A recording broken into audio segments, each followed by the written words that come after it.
মহান মুক্তিযুদ্ধের অন্যতম সংগঠক সাবেক মন্ত্রী তোফায়েল আহমেদের স্মরণে ওল্ডহ্যাম যুবলীগের উদ্যোগে এক শোক সভা ও দোয়া মাহফিল অনুষ্ঠিত হয়েছে। বিস্তারিত জানাচ্ছেন আমাদের নর্থ ইংল্যান্ডের বিশেষ প্রতিনিধি সৈয়দ সাদেক আহমদ। মহান মুক্তিযুদ্ধের অন্যতম সংগঠক, বর্ষিয়ান রাজনীতিবিদ ও সাবেক মন্ত্রী তোফায়েল আহমেদের স্মরণে ওল্ডহ্যাম যুবলীগের উদ্যোগে এক শোক সভা ও দোয়া মাহফিল অনুষ্ঠিত হয় ওল্ডহ্যামের স্থানীয় একটি রেস্টুরেন্টে। ওল্ডহ্যাম যুবলীগের ভারপ্রাপ্ত সভাপতি দুলাল মিয়ার সভাপতিত্বে ও সাধারণ সম্পাদক মোশাহিদ আলীর পরিচালনায় বক্তব্য রাখেন লুৎফুর রহমান, লিয়াকত মিয়া, শাহিনুর ইসলাম, মিজানুর রহমান ও রিপন মিয়া সহ আরো অনেকে।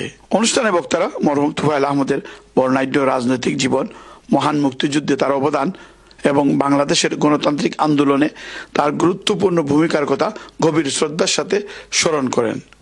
তারা বলেন, দেশের স্বাধীনতা সংগ্রাম থেকে শুরু করে রাষ্ট্র গঠন ও উন্নয়নের বিভিন্ন পর্যায়ে তোফায়েল আহমেদের অবদান জাতি চিরদিন স্মরণ রাখবে। সাবেক মন্ত্রী, বর্ষিয়ান নেতা তোফায়েল আহমেদের স্মরণে ওল্ডহ্যাম যুবলীগ কর্তৃক আজকের এই শোকসভা ও মিলাদ মাহফিল আয়োজন করা হয়েছে।